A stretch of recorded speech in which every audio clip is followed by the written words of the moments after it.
오늘 주일 예배는 내가 결정한 대로, 내가 선택한 대로, 내 자유의지대로 모든 일이 이루어지는 것 같이 착각하지 마라. 인간의 자유의지도 결코 절대 하나님의 주권을 벗어나지 못한다, 벗어날 수 없다라는 제목으로 잠깐 시간 은혜를 나누고자 합니다. 본문의 내용이 어떤 내용이냐 하면 바울과 실라가 2차 선교 여행을 떠났는데 그때 일어난 사건입니다. 원래 바울과 실라는 아시아로 가려고 했죠. 그런데 성령님이, 다른 말로 예수의 영이 이것을 막으셨습니다. 어떻게 막으셨느냐? 어느 날 바울이 어떤 환상을 보게 되었죠. 마게도냐 사람이 나타나서, 즉 유럽 사람이 환상 가운데 나타나서 와서 우리를 도우라, 어서 빨리 와서 건너와서 우리를 도우라 그랬답니다. 그래서 바울이 무엇이라고 말했느냐? 사도행전 16장 10절에 보면 이런 말씀이 나오죠. 바울이 그 환상을 보았을 때 우리가, 자기 자신과 실라를 말하는 것이죠, 우리가 곧 마게도니아로, 즉 유럽으로 떠나기를 힘쓰니 이는 하나님이 저 사람들에게 복음을 전하라고 우리를, 나와 실라를 부르신 것을 인정함이러라. 그러니까 한마디로 바울은 성령이 주신 환상, 성령이 주신 환상의 의미를 정확히 깨달았던 것이죠. 그래서 바울과 실라는 아시아 선교 여행을 접고 유럽으로 떠났던 것이죠. 이어 유럽 빌립보 성에 가서 복음을 전하고 있는데 난데없이 귀신 들린 여종이 나타나서 고래고래 반복해서 고함을 질러대는 거예요. 이 사람들은 지극히 높은 하나님의 종으로서 구원의 길을 너희에게 전하는 자라 그러면서 바울의 뒤를 쫄쫄 따라다니면서 고래고래 찢어지는 목소리로 고래고래 고함을 질러댔습니다. 여러분, 아무리 좋은 말이라 할지라도 자꾸 따라다니면서 졸졸 따라다니면서 반복적으로 고함을 질러대면, 그것도 찢어지는 소리로 질러대면 몹시 괴롭겠지요. 여러분, 지금 바울은 사람들에게 복음을 전해야 하는데 계속 소리를 질러대니까 귀신 들린 여자가 나타나서 바울의 뒤를 졸졸 따라다니면서 계속해서 고함을 질러대니까 보통 괴로운 일이 아니었겠죠. 그래서 바울이 참다 며칠이 지난 다음 그 귀신 들린 여종에게서 귀신을 쫓아냈습니다. 어떻게 해요? 예수 그리스도의 이름으로 명하노니 여종의 혼속에 들어가서 역사하고 있는 이 악한 귀신아, 점치는 귀신아, 이 귀신은 점치는 귀신입니다. 점치는 귀신아, 속이는 귀신아, 그녀에게서 속히 떠날지어다. 그래서 귀신이 소리를 지르면서 떠났거든요. 그래서 어떻게 되었습니까? 더 이상 이 여종이 점을 치지 못하게 되자 지금까지는 이 여자가, 이 여종이 귀신의 힘을 빌려서, 악신의 힘을 빌려서 자기를 찾아오는 사람들에게 점을 쳐주는 바람에 떼돈을 벌었는데, 굉장히 큰 돈을 벌었던가 봐요.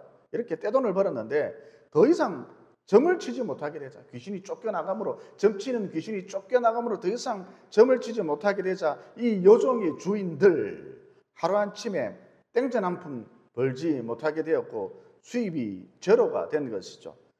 그래서 이 여종의 주인들이 씩씩거리면서 크게 흥분을 하면서 바울과 실라를 관가에 고발해 버렸습니다. 고발한 이유는 우리 로마 사람들이 받지도 듣지도 못하는 이상한 풍속을 전한다는 것이었죠. 그런데 관가의 관리들이 바울과 실라에게 변명의 기회를 일체해 주지 않았습니다. 왜 그랬을까요? 아마도 이 여종의 주인들과 일종의 커넥션이, 결탁이 있었던가 봐요. 그래서 관가의 관리들이 바울과 실라를 옥에 가두어 버리고 안 죽을 만큼 때렸죠. 그리고 이 대목에서 관가의 관리들이 바울과 실라의 옷을 찢어버리고 곧 나처로 그들을 때렸다 그랬습니다. 여러분, 런닝이라도 하나 걸치고 있어야, 하다못해 팬티라도 하나 입고 걸치고 맞는 것하고 홀딱 보고 맞는 것하고 차원이 완전히 다르겠지요. 그 부끄러움, 그 수치심 때문에 훨씬 더 고통스럽고 아프다는 것이죠. 여러분, 우리 예수님도 거의 나체 상태로 십자가에 못 박히셔서 돌아가셨습니다. 나를 구원하시기 위해 상상을 초월하는 모멸감, 수치심, 부끄러움, 황당함, 이것을 몸소 겪으셨다는 것이죠. 무슨 얘기냐? 구원은 결코 공짜가 아니다. 누군가 엄청난 대가를 치루었다는 것이죠. 따라서 사는 게 힘들다, 피곤하다, 이런 넋두리는 호강에 바친 소리다, 이렇게 볼 수 있다는 것이죠.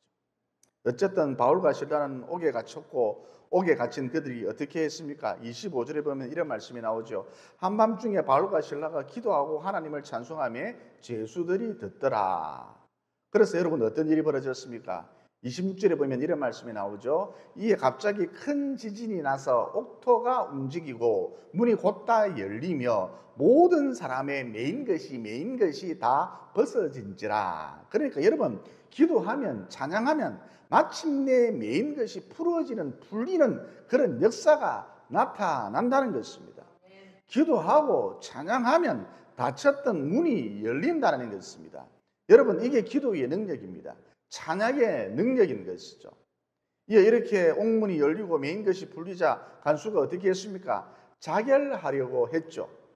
왜죠?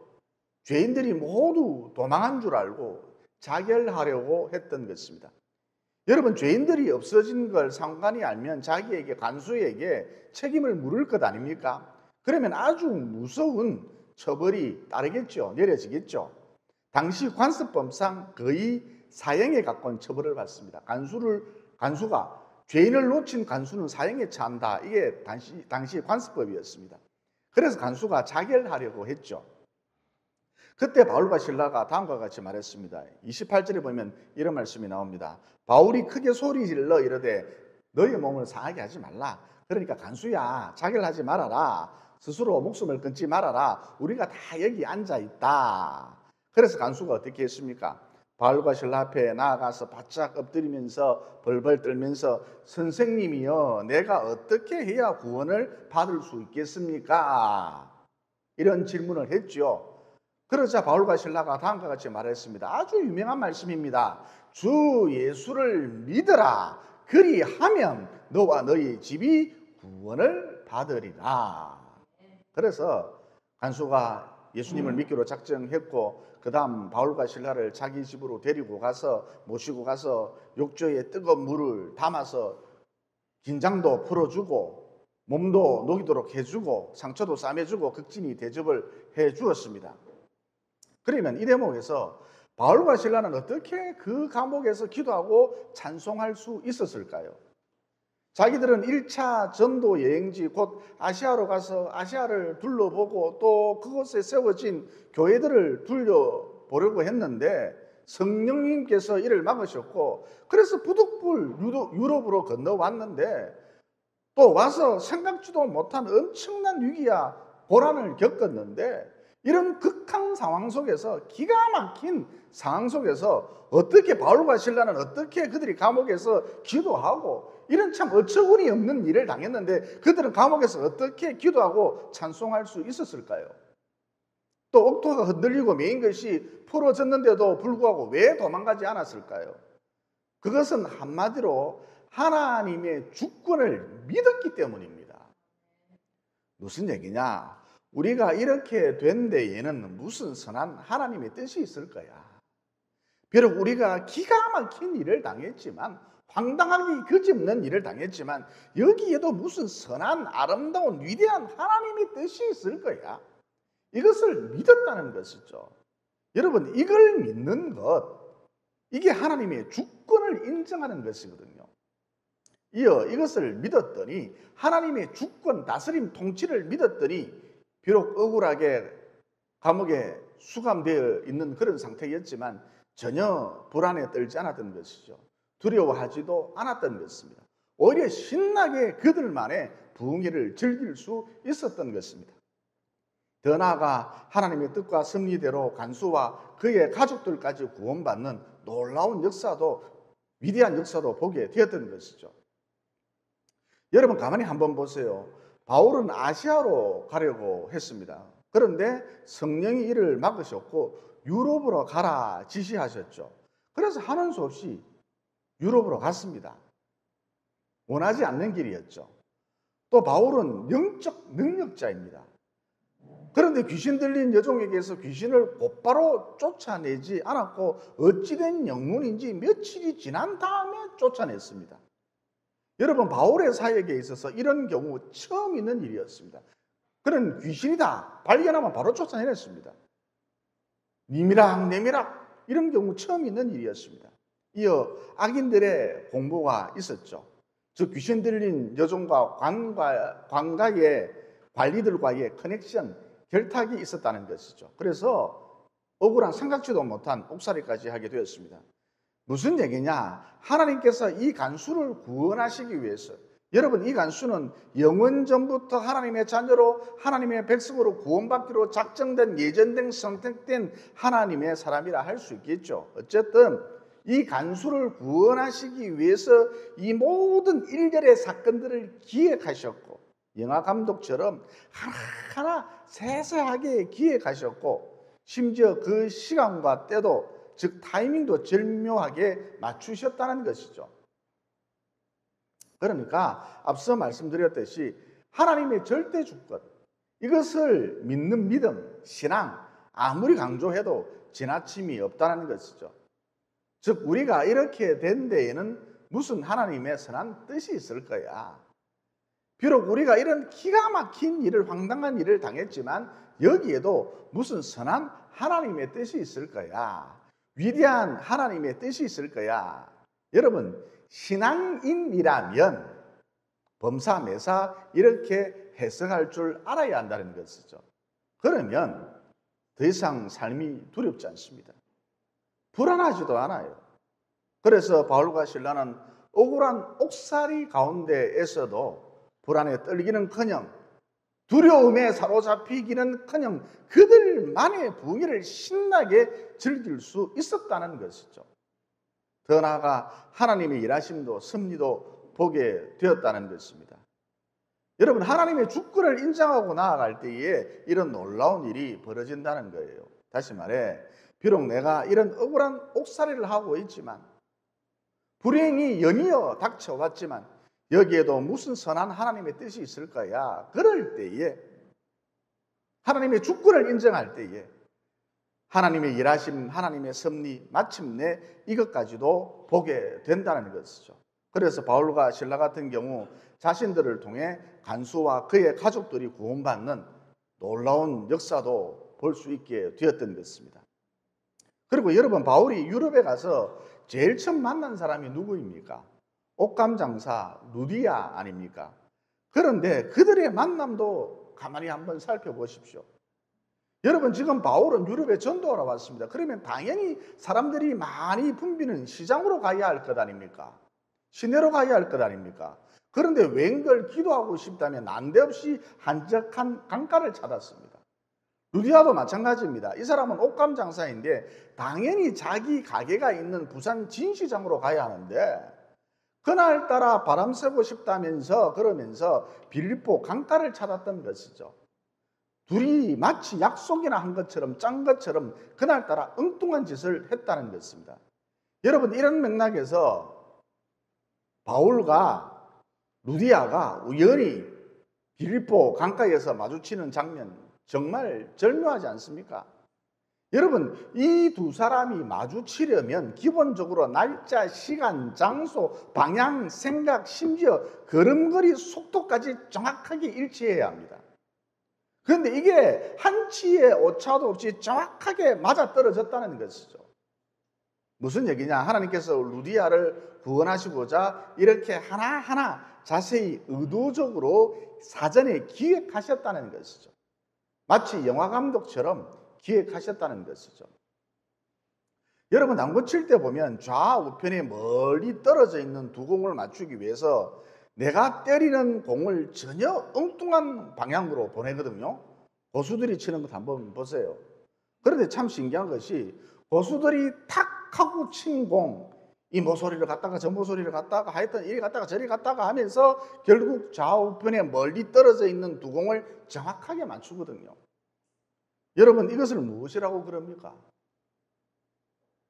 쓰리 쿠션이라 그러는데, 여러분, 우리 하나님은 쓰리 쿠션 정도가 아니라 100쿠션, 1000쿠션을 하셔서 당신의 뜻이, 하나님의 뜻이 정확하게 이루어지도록, 성취되도록 하신다는 것이죠.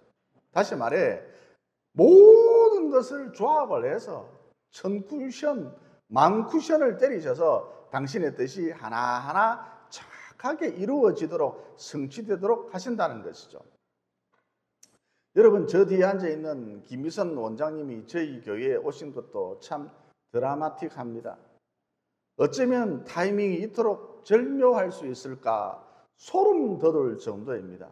우선 김미선 원장님 고신대 황영철 교수님에게 인사를 드리러 갔거든요. 안부차 인사를 드리러 갔습니다. 자기 스승이랍니다. 이어 두 분이 이런저런 얘기를 나누던 중 태희가 과학경시대회에 나간다는 거예요. 미생물을 사용을 해서 이용을 해서 간단한 실험을 한 다음에 과학경시대회에 출전한다는 거예요. 그야말로 잡다한 이야기를 한 것이죠.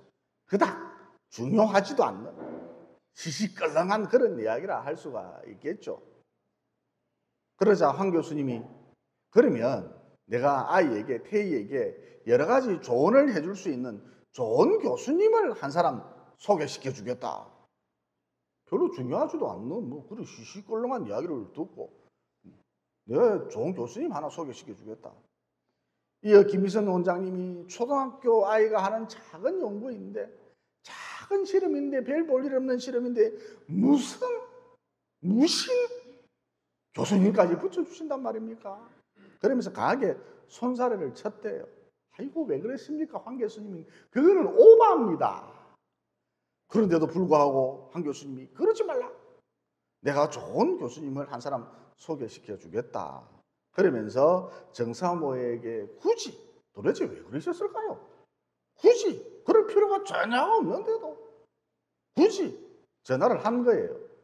그래서 정사모하고 김미선 원장님하고 통화가 된 것이죠. 몇 날, 몇 월, 몇 시에 아이를 태희를 고신대로 보내주시오. 극적인 통화가 이루어진 것이죠. 그런데 만나기로 한 약속 날짜가 코앞에 다가왔을 무렵 난데없이 김미선 원장님이 정사모에게 전화를 해서 태희를 보내줄 수 없다는 거예요. 그날이 만나기로 약속한 날짜 그날이 하필이면 태희 생일이라서 생일 파티를 해야 한다는 거예요. 초등학생 꼬맹이들하고도 약속이 다 되었다는 거예요. 그러면 여러분 대개 이런 경우 참 아쉽게 되었다 그러면서 흐지부지 끝나기 마련이거든요. 그런데 굳이 이번에는 아이를 대신해서 태희를 대신해서 그날 김미선 원장님이 정사모를 만나러 고신대로 꼭 오겠다는 거예요. 여러분 도대체 왜 그랬을까요? 나중에 본인한테 한번 물어보십시오. 아마 자기도 왜 그랬는지 모를 거예요. 아무튼 이것이 인연이 되어서 지금 김미선 원장님이 집사님이 우리 교회까지 오게 되었던 것이죠. 그러니까 한마디로 소름 돋을 정도로 타이밍이 너무너무 절묘한 거예요. 정말이지 기가 막힌 3 쿠션이 되어서 4 쿠션, 5 쿠션이 되어서 김미선 원장님이 집사님이 우리 교회로 오게 되었던 것이죠. 그러니까 하나님은 절대 주권을 가지시고 당신의 뜻을 하나하나 이뤄가신다는 거예요. 더욱이 나의 선택뿐만 아니라 나의 자유의지뿐만 아니라 나의 실수까지도 선용을 하셔서 이 모든 것들을 조합하셔서 당신의 뜻을 정확하게 이루어 가신다는 것이죠. 또 그중 저희가 대학에 가야 하는데 입학 원서를 우리가 잘못 썼습니다. 컴퓨터에 입력하는 것이라서 이게 돌이킬 수가 없어요. 어쨌든 좌우지간 한동대를 2번 입력하는 바람에 저희가 갈 만한 다른 좋은 대학을 선택하지 못했죠. 왜 이런 어처구니 없는 실수를 했는지 아직도 모르겠어요. 미스테리입니다. 좌우지간 실수하는 바람에 한동대에 들어가지 않으면 저희가 전혀 원치 않는 대학, 원치 않는 전공을 선택할 수밖에 없는 그런 상황이 되어버린 것이죠. 막다른 골목에 몰린 것입니다. 막다른 코너에 몰린 것이죠. 그러니까 무조건 집진, 한동대가 아니면 안 되는 그런 상황이 되었던 것입니다.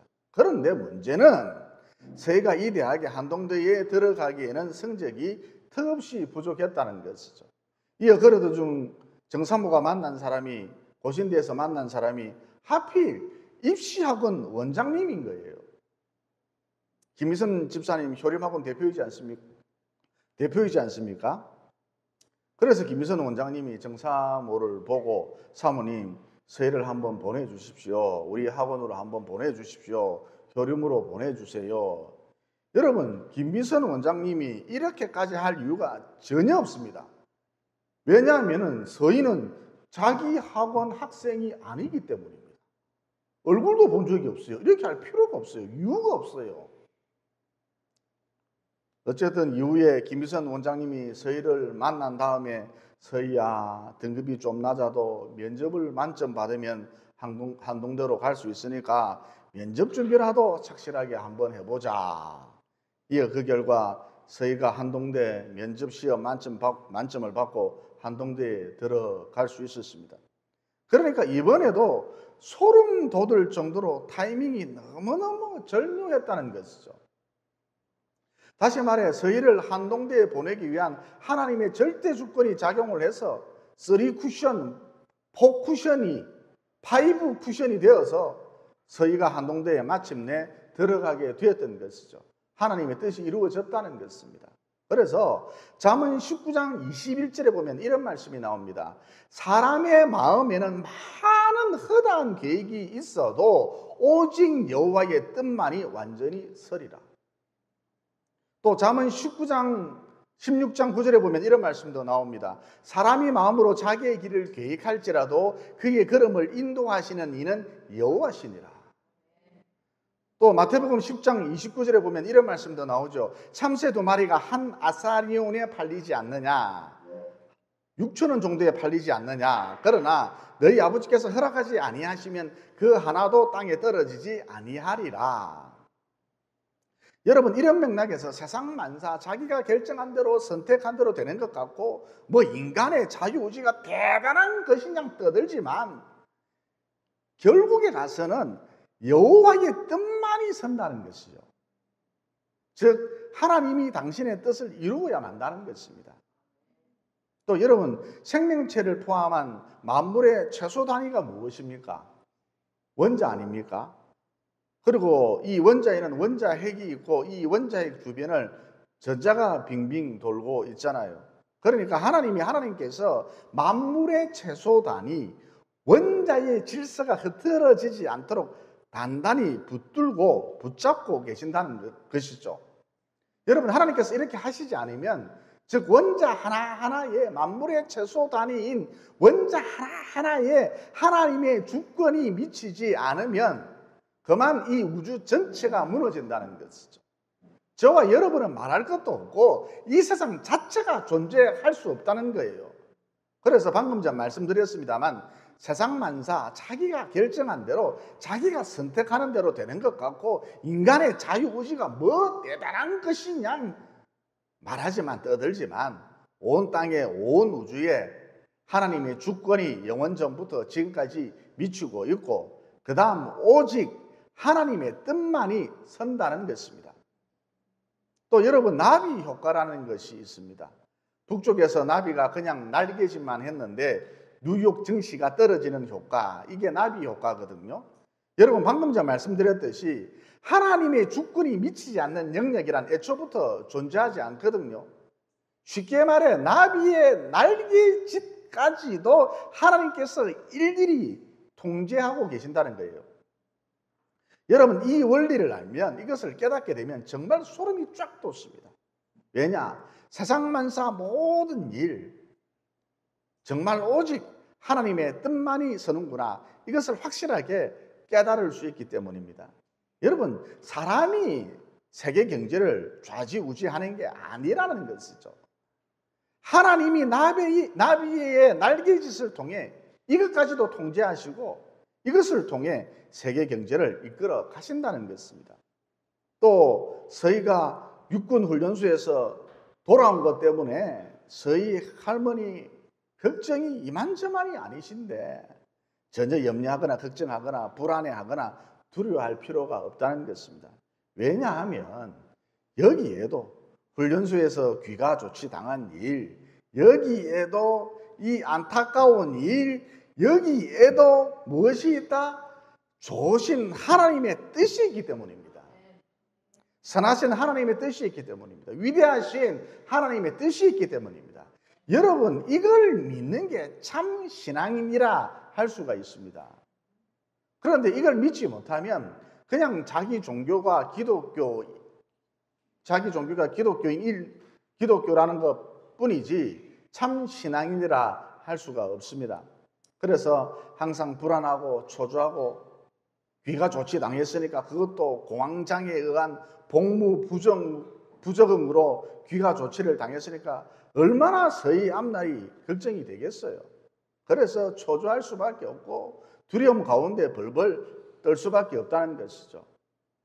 여러분, 여기에도 그것이 비록 불행한 일이라 할지라도 여기에도 무슨 선한 하나님의 뜻이 있을 거야. 위대한 하나님의 뜻이 있을 거야. 이렇게 하나님의 주권을 인정하지 않으면, 하나님의 주권을 받아들이지 않으면, 하나님의 주권을 믿지 않으면 늘 삶 자체가 불안하고 두렵다는 것이죠. 그러나 하나님의 주권을 믿으면 본문의 바울과 실라처럼 억울한 옥살이 가운데 있어도 두려워하기는커녕 불안에 떨기는커녕 그들만의 신나는 부흥회를 즐길 수 있다는 것이죠. 여러분, 이런 맥락에서 제가 학장로 교회를 나오게 된 것, 또 시험에 떨어지는 사람 있잖아요. 시험만 쳤다 하면 떨어집니다.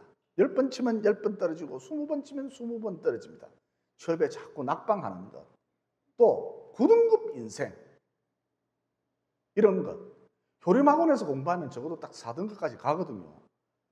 교림학원에서 공부를 했음에도 불구하고 여전히 9등급 인생,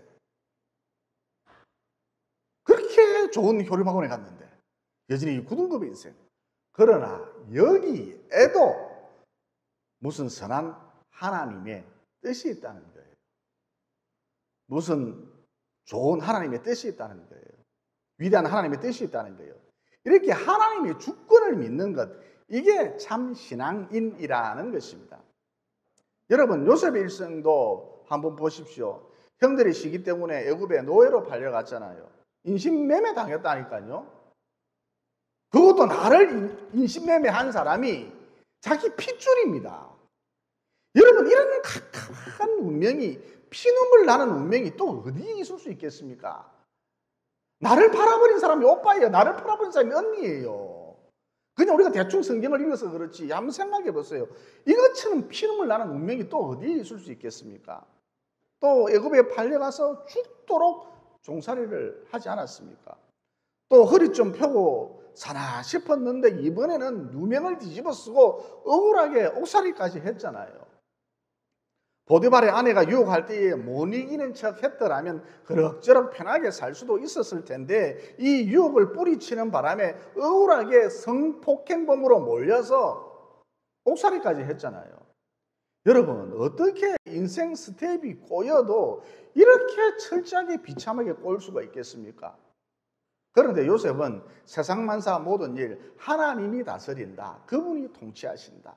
개미 한 마리가 내 눈앞을 스쳐 지나가는 것도 하나님이 허락하셨기 때문이다. 이렇게 하나님의 주권을 인정하고 받아들이고 믿었던 것이죠. 다시 말해, 지금 내가 당하는 모든 일, 온갖 오해, 방해, 모함, 시기, 질투의 대상이 되는 것, 지금 내가 당하는 모든 일, 내가 도대체 왜 이런 일을 겪어야 하는지 도무지 이해할 수 없지만 여기에도 무슨 좋으신 하나님의 뜻이 있겠지. 선하신 하나님의 뜻이 있겠지. 위대한 하나님의 뜻이 있겠지. 그러면서 낙심하지 않고 두려워 떨지 않고 불안에 떨지 않고 그저 하나님을 의지하면서 지금의 상황을 담담하게 받아들이고 하루하루 충실하게 살았다는 것이죠. 즉 온갖 불행이 연이어 닥쳤지만 여기에 굴하지 않고 꿋꿋하게 믿음의 행진을 이어갔던 것이죠.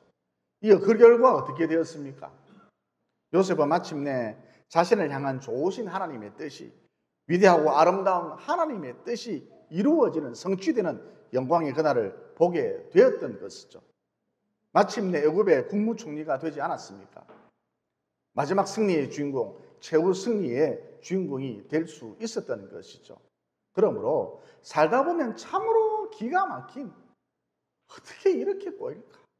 억장이 무너지는 듯한 이런 일들 겪기 마련인데, 이때 이런 일을 당했을 때 여기에도 선하신 하나님의 뜻이 있겠지. 좋으신 하나님의 뜻이 있겠지. 나는 잘 모르지만 위대하신 하나님의 뜻이 있겠지. 이렇게 하나님의 주권을 인정하면서 묵묵히 믿음의 행진을 이어나가므로 마침내 나를 향한 좋으신 하나님의 뜻이 만천하에 드러나는 영광의 그날을 반드시 보게 되시기를, 다시 말해 요셉처럼 최후의 주인공이 되시기를, 마지막 승리의 주인공이 되시기를 예수님 이름으로 진심으로 축원을 드립니다. 기도드리겠습니다. 사랑의 하나님, 오늘 말씀을 통해 이 참담한 사건, 이 끔찍한 사고, 이 처절한 고난 속에도 선하신 하나님의 뜻이 있다. 또 비록 이런 어처구니 없는 일을 당했지만 여기에도 좋으신 하나님의 뜻이 있다.